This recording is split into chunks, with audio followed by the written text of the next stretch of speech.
제 이름은 박순애입니다. 올해로 72이 되었습니다. 평생을 살아오면서 제 이름은 항상 뒷전이었습니다. 남편이 살아있을 때는 누구의 아내, 남편이 세상을 떠난 뒤에는 누구의 엄마, 손자가 태어난 후에는 누구의 할머니로 불리며 살아왔습니다. 제 이름은 거의 불리지 않았고 저 스스로도 제 이름을 크게 내뱉어 본 적이 없었습니다. 그러나 이제는 달라졌습니다. 저는 제 이름으로 살아가기로 했습니다. 20살의 저는 세상에 두려움이 없었습니다. 동네 도서관은 제 삶의 일부였습니다.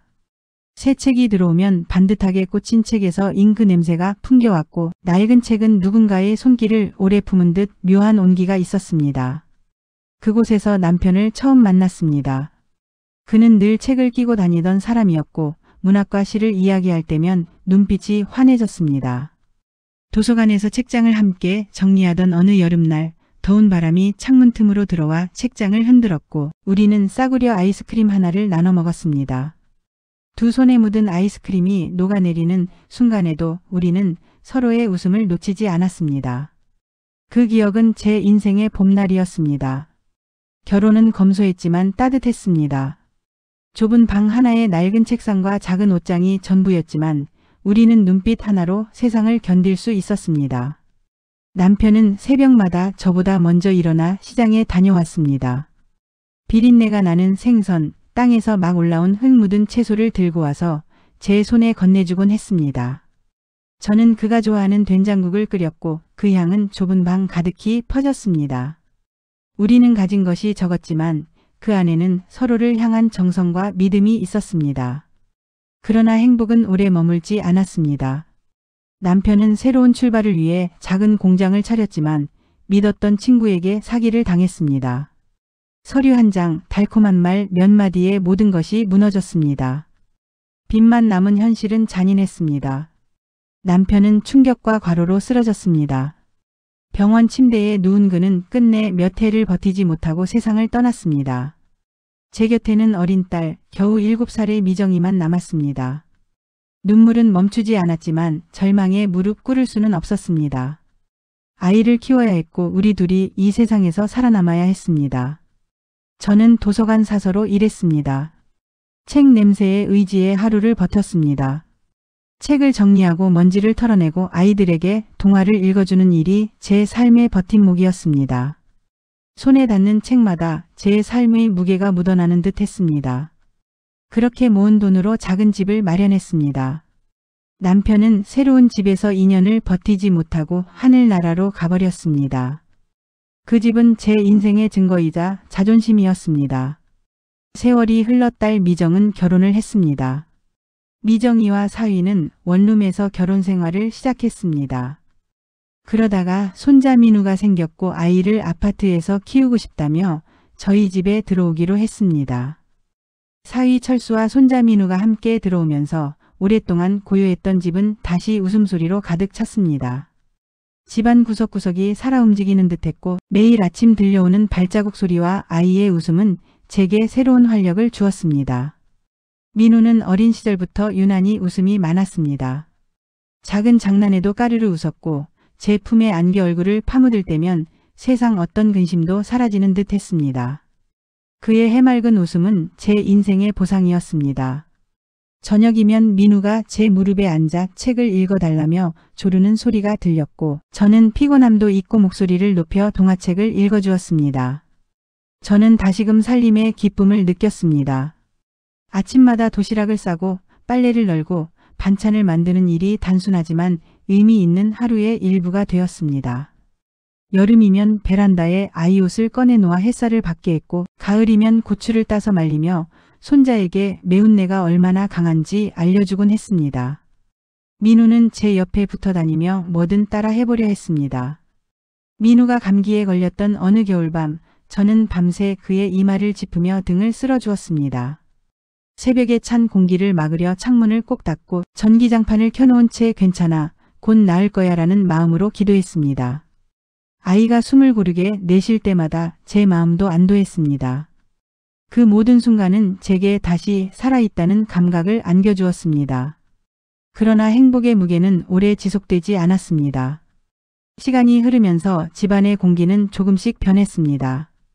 딸 미정은 회사 일에 치여 점점 지쳐갔습니다. 야근이 잦아졌고 아침마다 붉게 충혈된 눈으로 출근을 서두르는 모습이 안쓰럽기도 했습니다. 그러나 동시에 저는 어쩔 수 없는 거리감을 느꼈습니다. 대화는 짧아졌고 미정은 점점 제게 의지하기보다 무언가를 숨기는 듯한 태도를 보였습니다. 사위 철수의 목소리는 집안에서 점점 커졌습니다. 퇴근 후 식탁에 앉으면 고마움보다는 불평이 먼저였습니다. 국이 싱겁다, 반찬이 단조롭다, 밥이 제때 차려지지 않았다. 말 한마디 한마디가 제 마음에 금을 냈습니다. 저는 묵묵히 숟가락을 놓지 않고 웃음을 지키려 했습니다. 하지만 마음속 깊은 곳에서는 조금씩 균열이 생겼습니다. 식탁은 더 이상 온기를 나누는 자리가 아니라 숨죽여 견디는 공간이 되어가고 있었습니다. 어느 날 저녁 미정은 두꺼운 서류철을 안고 제 방으로 들어왔습니다.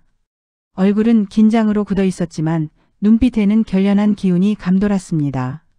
그녀는 이번에 회사에서 큰 기회가 생겼다고 말했습니다. 사위의 회사와 손을 잡고 투자하면 크게 벌 수 있다는 것이었습니다. 하지만 담보가 필요했고 우리 집을 맡기면 된다고 덧붙였습니다.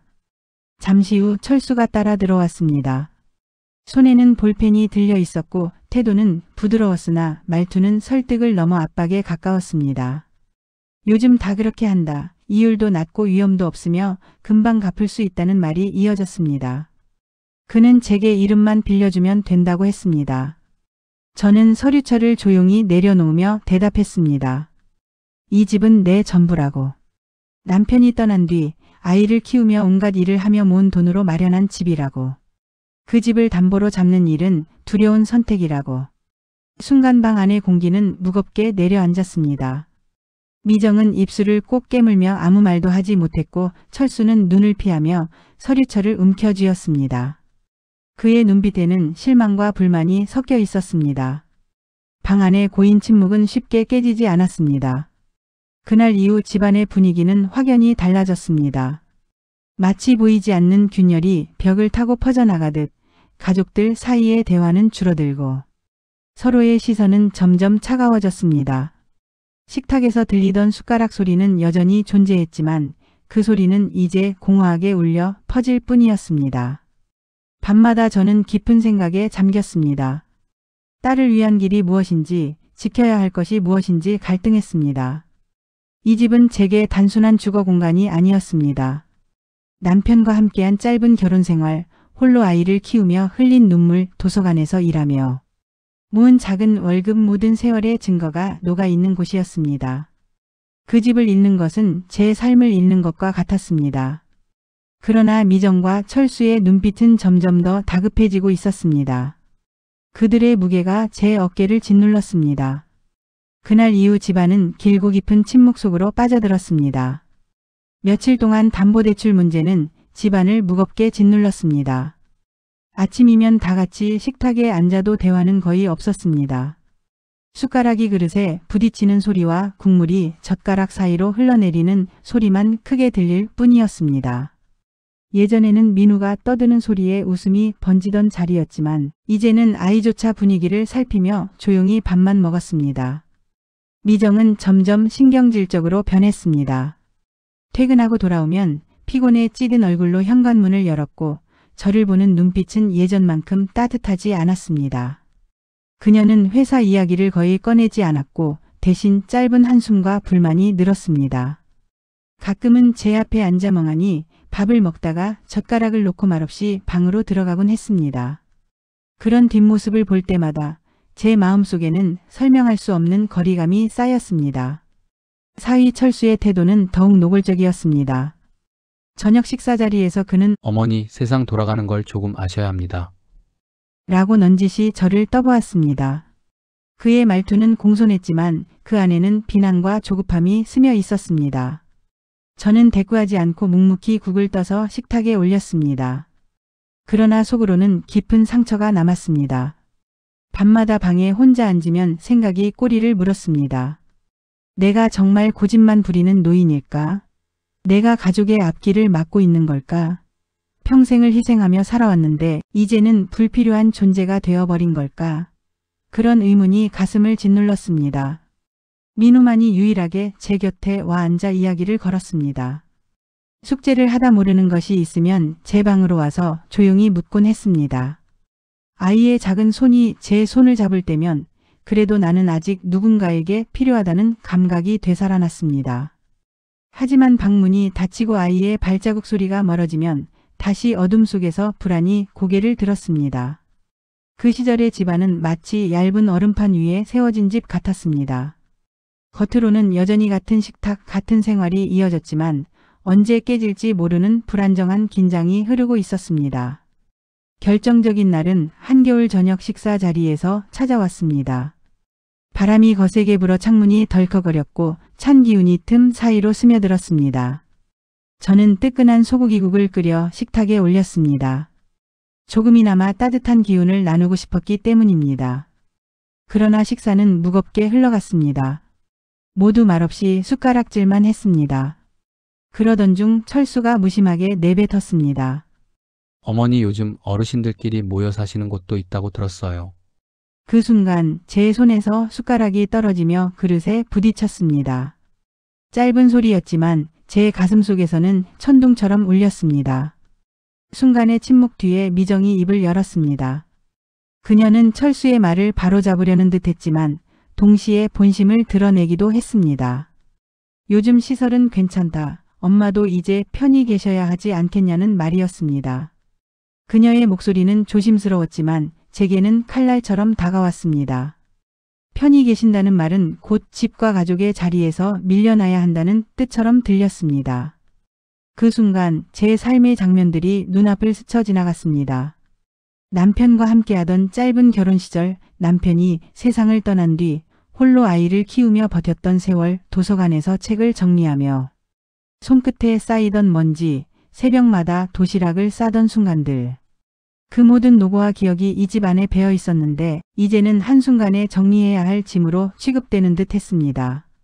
저는 말없이 그들을 바라보다가 방으로 들어왔습니다. 가슴속에서는 뜨거운 분노와 차가운 허무가 동시에 밀려왔습니다.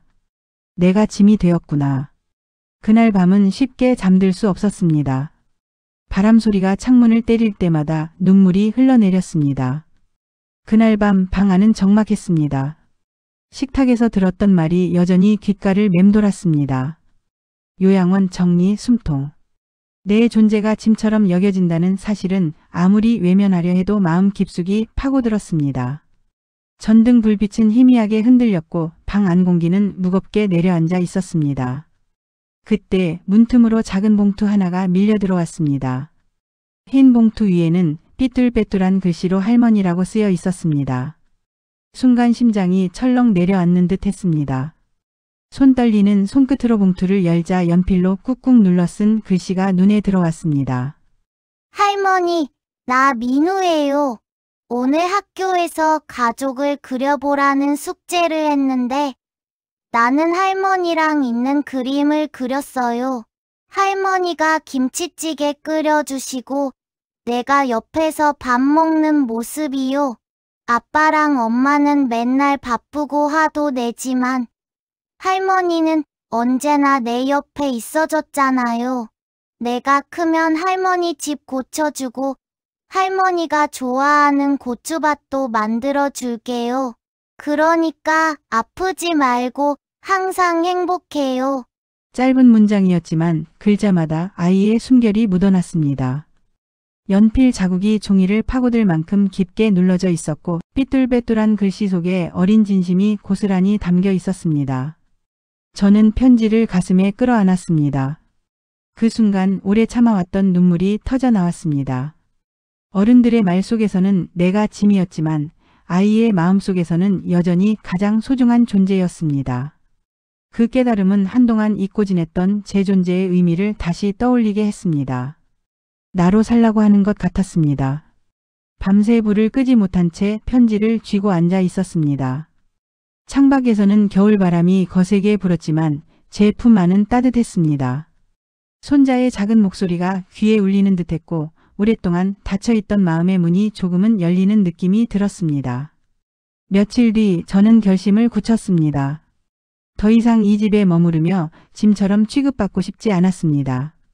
내 삶은 아직 끝나지 않았고 내 이름으로 살아가야 할 시간이 남아 있었습니다. 떠나기로 한 날 아침 방 안에 작은 박스를 꺼냈습니다. 옷 몇 벌과 오래된 책 몇 권, 그리고 낡은 사진첩을 조심스레 담았습니다. 사진첩에는 젊은 날 남편과 찍은 흑백 사진, 어린 미정이가 웃고 있는 사진, 도서관에서 아이들과 함께 찍은 사진이 고스란히 남아 있었습니다. 한 장 한 장 넘길 때마다 살아온 세월이 눈앞에 흘러갔습니다. 짐을 다 챙긴 뒤 저는 집 근처 은행에 들렀습니다. 오랫동안 망설였지만 결국 제 이름으로 된 아파트를 담보로 대출을 받았습니다. 은행 직원은 서류를 확인하며 여러 차례 고개를 끄덕였고 도장을 찍는 순간 손끝이 떨렸습니다. 그러나 마음은 차분했습니다. 이것이 내가 마지막으로 할 수 있는 책임이라고 생각했기 때문입니다. 집으로 돌아온 저는 거실에서 딸과 마주 앉았습니다. 그동안 숱한 갈등과 오해로 멀어진 사이였지만 그 순간만큼은 침묵 대신 담담한 말이 흘러나왔습니다. 저는 대출 확인 증명서를 딸에게 내밀었습니다. 이건 엄마 몫이야. 부담스럽지 않은 금액으로 대출을 받았어. 이 돈으로 통영에 작은 집 하나를 샀어. 대출은 천천히 갚으면서 이 집에서 편히 살아라. 내가 편안해야 민우도 행복할 수 있으니까. 미정은 서류를 내려다보며 눈을 크게 떴습니다. 말은 잊지 못했지만 그녀의 손이 미세하게 떨리고 있었습니다. 철수 역시 놀란 기색이었으나 아무 말도 하지 못했습니다. 잠시 무거운 침묵이 흘렀습니다. 저는 다시 작은 박스를 챙겨 현관 앞에 섰습니다. 마음속에는 묘한 평온이 깃들었습니다. 미정은 놀란 눈빛으로 저를 바라보았습니다. 그녀의 눈에는 당황과 두려움, 그리고 미처 다 담지 못한 감정이 뒤섞여 있었습니다. 엄마 정말 가세요? 그러면 우리는 어떡해요? 그 말은 오래 맴돌았지만 제 대답은 짧고 단호했습니다. 너희는 너희 삶을 살아. 나는 내 길을 가려고 해. 민우는 울며 제 다리에 매달렸습니다. 아직 어린 그의 눈에서는 눈물이 흘러내렸습니다. 할머니, 나중에 꼭 놀러 가도 돼요? 떨리는 목소리는 제 심장을 파고들었습니다. 저는 아이의 머리를 쓰다듬으며 말했습니다. 언제든 와라. 할머니 집은 항상 열려 있을 거야. 그 순간 마음속에 뜨거운 울림이 일었습니다. 가족에게 짐이 아닌 나 자신으로 살아가야 한다는 확신이 굳어졌습니다. 현관문을 닫고 나오자 차가운 바람이 얼굴을 스쳤습니다. 그러나 그 바람은 낯설지 않았습니다. 오히려 새로운 삶으로 이끄는 길의 시작처럼 느껴졌습니다. 발걸음을 옮길 때마다 두려움과 해방감이 교차했습니다. 수십 년 동안 붙잡아온 집을 떠난다는 사실은 가슴을 저리게 했지만 동시에 제 이름으로 살아가겠다는 다짐은 발걸음을 단단하게 만들었습니다. 그날 나는 마침내 내 인생을 선택했습니다. 버스를 타고 3시간을 달려 도착한 곳은 경남 통영의 작은 바닷마을이었습니다. 차장 밖으로 처음 보이는 풍경은 오래전 잊고 지냈던 고향의 모습과도 비슷했습니다. 굽이진 길 옆으로는 소나무가 서 있었고 그 뒤로 푸른 바다가 시원하게 펼쳐졌습니다. 바람은 짭짤한 소금을 머금고 있었고 파도 소리는 제 마음속에 무거운 돌을 조금씩 밀어내는 듯 했습니다. 제가 구한 집은 방 2칸짜리 작은 집이었습니다. 마당에는 텃밭을 가꿀 수 있는 땅이 있었고 창문을 열면 바다가 보였습니다. 벽지는 오래되어 군데군데 색이 바랬지만 그마저도 세월의 흔적으로 다가왔습니다. 이 집은 누군가에게는 그저 소박한 시골집일 뿐이었겠지만 제게는 다시 시작할 수 있는 무대였습니다. 첫날 밤 낯선 집에 누워 창문을 열어두자 파도 소리가 들려왔습니다. 도시에 있을 때는 들을 수 없었던 자연의 소리였습니다.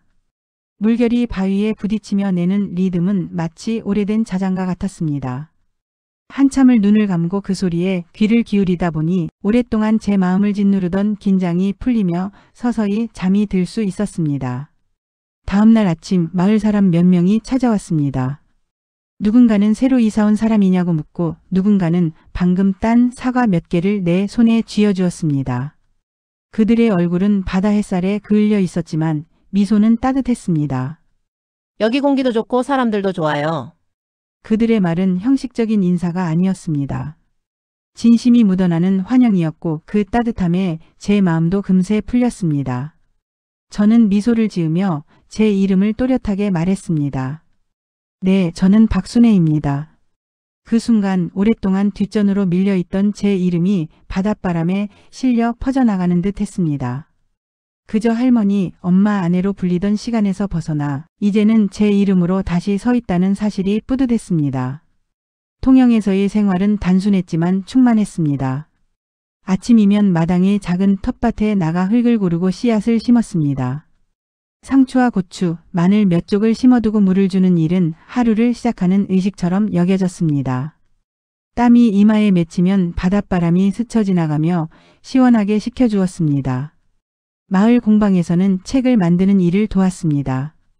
활자를 닦고 종이를 묶고 제본실을 깨는 일은 단순하지만 집중을 요했습니다. 그 과정 속에서 제 손끝은 오래전 도서관에서 책을 정리하던 기억과 이어졌습니다. 낯선 마을에서 다시 책과 함께할 수 있다는 사실은 제게 위로가 되었습니다. 저녁이면 바닷가를 걸었습니다. 바다는 늘 다른 얼굴을 하고 있었습니다. 맑은 날에는 푸른 비단처럼 반짝였고 바람이 거센 날에는 검은 물결이 출렁이며 소리를 냈습니다. 모래 위에 발자국을 남기며 걸을 때면 마치 제 지난 삶이 물결에 씻겨나가는 듯 했습니다. 민우는 여전히 편지를 보내왔습니다. 때로는 색연필로 그린 그림이 동봉되어 있었습니다. 그림 속에는 바닷가를 함께 걷는 할머니와 손자의 모습이 그려져 있었습니다. 그 그림을 벽에 붙여두고 볼 때마다 웃음이 새어나왔습니다. 아이의 손끝에서 그려진 바다는 제 곁에 바다와 겹쳐져 미래에 대한 희망으로 다가왔습니다. 이제 나는 더 이상 누군가의 그림자도 짐도 아니었습니다. 매일의 삶은 단출했지만 그것은 분명히 내 선택으로 살아가는 시간이었습니다. 남편이 떠난 후 그리고 수십 년간 가족을 위해 희생하며 잊고 지냈던 나라는 이름을 나는 비로소 다시 찾았습니다. 나는 박순애입니다. 바다와 함께 살아가는 내 이름 그대로의 삶을 사는 사람입니다.